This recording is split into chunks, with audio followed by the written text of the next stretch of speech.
جہاں زنا کی سزا انتہائی سخت رکھی ہے اس جرم کی سنگینی کی وجہ سے، وہاں احتیاط کو بھی ملحوظ خاطر رکھا ہے۔ عام معاملات میں دو کی گواہی معتبر ہے، وَأَشْهِدُوا ذَوَيْ عَدْلٍ مِّنْكُمْ، اپنوں میں سے دو مردوں کو جو عادل ہوں ان کو گواہ بنا لو، اور اگر دو مرد نہیں ہیں تو ایک مرد اور دو عورتوں کو گواہ بنا لو۔ لیکن یہاں پر یہ ہے کہ چار گواہ چشمدید، جنہوں نے اپنی آنکھوں سے خاص اس حالت میں زانی اور زانیہ کو دیکھا ہو، تو وہ قاضی کے پاس گواہی دیں۔ قاضی ان کی عدالت کی وہ تحقیق کرے گا کہ واقعی یہ عادل لوگ ہیں۔ تو جب واقعی عادل ہوں تو چار عادل وہ یکدم وہ جھوٹی بات بنا کے اور گھر کے وہ پیش کر دیں، یہ متصور نہیں ہے اگر وہ واقعی عادل ہوں۔ لیکن یہاں پہ اللہ رب العالمین جل جلالہ خود گواہ تو تھے ہی نہیں نہ سرے سے، لیکن خود اللہ رب العالمین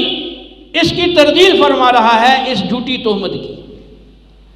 فرمایا لولا جاءوا علیہ باربعۃ شہداء، یہ لوگ انہوں نے جھوٹی تہمت گھڑ کے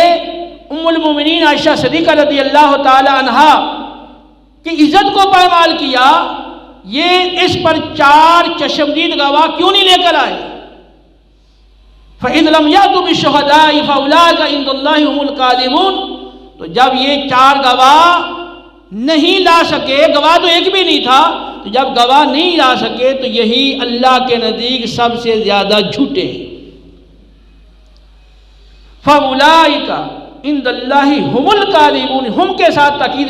لائی گئی، پھر الکاذبون خبر کو معرفہ لایا گیا تاکید پیدا کرنے کے لیے کہ یہ اللہ کے ہاں سب سے زیادہ جھوٹے ہیں، بڑے جھوٹے لوگ ہیں یہ۔ وَلَوْلَا فَضْلُ اللَّهِ عَلَيْكُمْ وَرَحْمَتُهُ فِي الدُّنْيَا وَالْآخِرَةِ لَمَسَّكُمْ فِي مَا أَفَضْتُمْ فِيهِ عَذَابٌ عَظِيمٌ، اگر اللہ کا فضل اور اس کی رحمت دنیا و آخرت دونوں جہانوں میں تم پر نہ ہوتی تو جس بات کے چرچے میں اور جس بات اور تہمت کو پھیلانے میں اور آگے پہنچانے میں تم مشغول ہو گئے تھے، اس کی وجہ سے تمہیں بہت بڑا عذاب پہنچتا۔ لیکن یہ اللہ کا تم پر فضل اور رحمت تھی کہ اللہ نے تمہیں توبہ کی مہلت دی، اور اللہ رب العالمین کا قانون بھی یہی ہے کہ وہ مہلت دیتا ہے۔ لو یؤاخذ اللہ الناس بظلمہم ما ترک علیہا من دابہ ولکن یؤخرہم الی اجل مسمی فاذا جاء اجلہم لا یستأخرون ساعۃ ولا یستقدمون، اگر اللہ نافرمانی کرنے والوں کی فوری پکڑ کرتا تو کسی کو زمین پہ چلتا ہوا نہ چھوڑتا، لیکن وہ ایک خاص وقت تک مہلت دیتا ہے۔ جب وہ مہلت یعنی عمر پوری ہو جائے گی تو پھر نہ تو لوگ آگے اس مہلت سے بڑھ سکیں گے نہ پیچھے رہ سکیں گے۔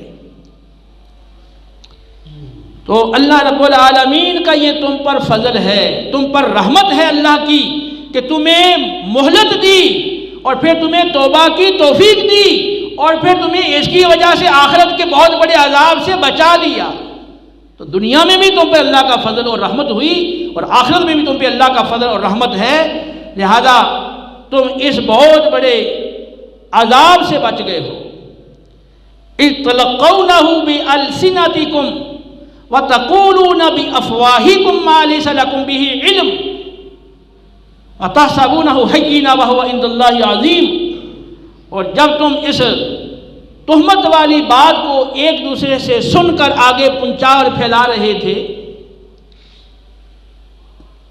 تم اپنے منہوں سے وہ بات کہہ رہے تھے جس کا تمہیں سرے سے کوئی علم ہی نہیں تھا، اور تم اس بات کو بالکل ہلکا اور معمولی سمجھ رہے تھے، جبکہ یہ بات اللہ کے ہاں بہت بڑی ہے، یہ بڑا سنگین جرم ہے۔ ایک عام مسلمان پاک دامنہ پارسا عورت کی عزت کو پامال کرنا اور معاشرے میں اچھالنا اور اس کے خاندان کی عزت کو خراب کر دینا اور اس کو ذلیل کر دینا یہ کوئی چھوٹا جرم نہیں ہے، بہت بڑا جرم ہے، بڑا سنگین جرم ہے۔ اور پھر ام المومنین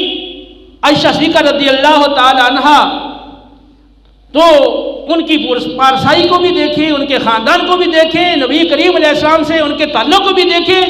اور پھر ان پر جو بدکاری کی تہمت لگائی گئی اور پھیلایا گیا، ان سب نفوس قدسیہ کو انتہائی تکلیف و اذیت دی گئی، ان کی عزت کو پامال کرنے کی کوشش کی گئی۔ اتنا بڑا سنگین جرم اور تم نے اس کو بالکل ہلکا سمجھ لیا۔ وَتَحْسَبُونَهُ هَيِّنًا وَهُوَ عِندَ اللَّهِ عَظِيمٌ، تم اس کو معمولی سمجھ رہے تھے، ہلکا سمجھ رہے تھے، یہ ہلکی بات نہیں تھی، اللہ کے ہاں یہ بہت بڑی بات تھی۔ وَتَقُولُونَ بِأَفْوَاهِكُمْ، تم منہ سے ایسی بات کہہ رہے تھے مَا لَيْسَ لَكُمْ بِهِ عِلْمٌ، جس کا تمہیں علم نہیں تھا۔ تو ایسی بات جس کا بندے کو علم ہی نہ ہو،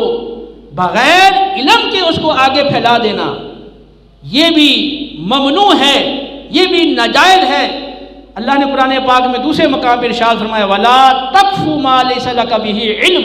اس بات کے پیچھے مت پڑو جس کا تمہیں علم ہی نہیں ہے۔ تو جس کا تمہیں علم ہی نہیں ہے اس کے پیچھے مت کیوں پڑتے ہو اور اس بات کو آگے کیوں پھیلاتے ہو؟ تو یہ تہمت والی بات کو آگے پھیلانا یہ بھی اشاعت فاحشہ ہے، یعنی برائی کی تشہیر ہے۔ اس کو بھی قرآن سختی سے منع کرتا ہے۔ ان الذین یحبون ان تشیع الفاحشۃ فی الذین آمنوا لہم عذاب علیم فی الدنیا والآخرہ واللہ یعلم وانتم لا تعلمون، بے شک وہ لوگ جو مسلمانوں کے اندر بے حیائی کے باتوں کو پھیلانا اور ان کا پھیلنا پسند کرتے ہیں، ان کے لیے دنیا و آخرت میں دردناک عذاب ہے، اللہ جانتا ہے اور تم نہیں جانتے ہو۔ تو تہمت والی بات کو، جھوٹی بات کو پھیلانا یہ بھی جرم ہے،